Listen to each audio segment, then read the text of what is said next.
কলা পাতায় মোড়ানো মাছ পাতুরি। নমস্কার, ভিলেজ কুকিং বাংলাদেশ ইউটিউব চ্যানেলে আপনাদের সবাইকে স্বাগত। আজকে আবার নিয়ে এলাম দুইটি নিত্য নতুন ইউনিক রেসিপি। কিছু রেসিপি আপনারা জানেন আর কিছু রেসিপি হয়তো বা আপনারা জানেনও না, কখনো নামও শুনেন না। প্রথম রেসিপি হবে শীতের সবজি। শীতের সবজি সিম দিয়ে আলু দিয়ে মাছের মাথার ঝোল। প্রথমে তেলটা গরম করে মা পাঁচফোড়ন দিয়ে দিলে, এরপর হালকা আলুটা ভেজে তার মধ্যে সিমগুলো দিয়ে দেন। অবশ্যই তেজপাতাও দিয়েছে মা। এরপরে ওখানে মরিচ বাটা, রসুন বাটা, এরপরে হলুদ, জিরা, আদা সবগুলো দিয়ে ভালো করে সাতলানো হবে। সিমের মধ্যে রসুন ব্যবহার করার কারণ হচ্ছে সিমের যে ফাঁসে একটা গন্ধ থাকে, ওই গন্ধটা যেন চলে যায়। এরপর ভালো করে সাতলিয়ে মা জল দিয়ে দিবে। সিমের তরকারি বরাবরই আমার বড্ড পছন্দ। সিমের বিচির ডাল আরও বেশি পছন্দ। মাছের মাথাগুলা আগেই ভেজে রাখা ছিল। মা ওইগুলা যখন ঝোলটা ফুটে ওঠে তখনই মা দিয়ে দিবে। এরপরে ভালো করে ঝোলটা ফুটিয়ে মা আলু কিছু ভেঙে দিবে, যাতে করে ঝোলটা মোটামুটি গাঢ় হয়। এরপরে শেষে অবশ্যই ধনিয়া পাতা দিবে।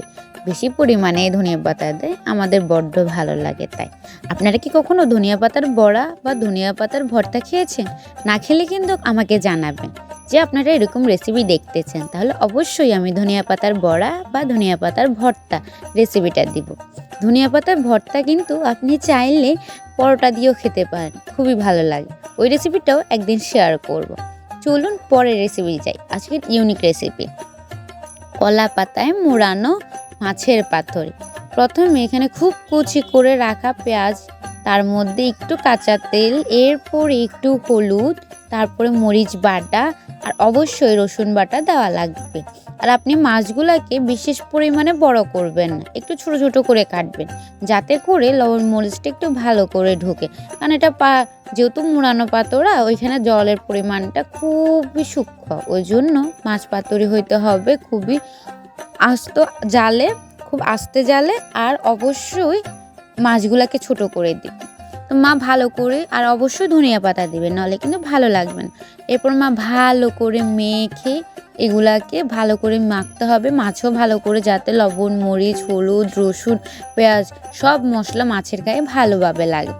মা বলে যত ভালো করে মাখাবা খেতে ততই ভালো হবে। এরপরে কলা পাতাটিকে আগুনের তাপে ভালো করে ছেঁকে নেবে।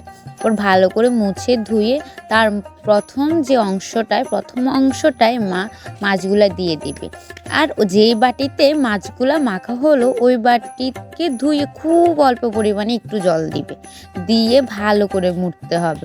কলা পাতার পিছনের ডগাতে থেকে ছিঁড়ে ওটা দিয়ে কিন্তু বাঁধা হবে, আলাদা কোনো রশি দেওয়া হবে না। এরপর দেখুন মোড়ানোর পদ্ধতিটাও শিখে নিন। আসলে মোড়ানোর পদ্ধতিটা হচ্ছে এখানে সবচেয়ে বড় ইম্পর্টেন্ট। আপনি যদি ভালো করে মোড়ানোর পদ্ধতিটা না জানেন বা মোড়াতে না জানেন, তাহলে কিন্তু আপনার পাতুরি কিন্তু ওই যে চুলাতেই থেকে যাবে, আর খাওয়া লাগবে না। এই যে দেখুন মোড়ানোর পদ্ধতি। আসলে আমিও নতুন নতুন অনেক কিছু মার থেকে শিখতেছি, আমিও অনেক কিছু পারি না। আপনারাও চাইলে এরা একবার করে দেখতে পারেন। আপনি চাইলে এই পাতুরি চুলার ভিতরে কয়লাতে পুড়ে আপনি পাতুরিটা করতে পারেন, বা আপনি চাইলে তাপাতে একটু ছাই দিয়ে ওইখানে পাতুরিটা করতে পারেন আপনার মন পছন্দ মতো, বা কড়াইয়াতেও দিয়ে পারেন। আমরা রুটি ছেঁকার যে তাপা থাকে, ওইখানে একটু ছাই দিয়ে তার উপরে পাতুরিটা দিয়ে দিব। এভাবে কিন্তু পাতুরিটা কিছুক্ষণ পর উল্টিয়ে অল্প আঁচে এই পাতুরিটা করতে হবে। প্রথমে আঁচটা একটু বাড়িয়ে দিতে হবে কিন্তু। এই যে দেখুন আমাদের পাতুরিটা হয়ে গেছে, দেখতে কতটা সুন্দর লাগতেছে। এভাবে একবার করে খাবেন। সবাই ভালো থাকবেন, সুস্থ থাকবেন। দেখা হচ্ছে পরের ভিডিওতে। রাধে রাধে।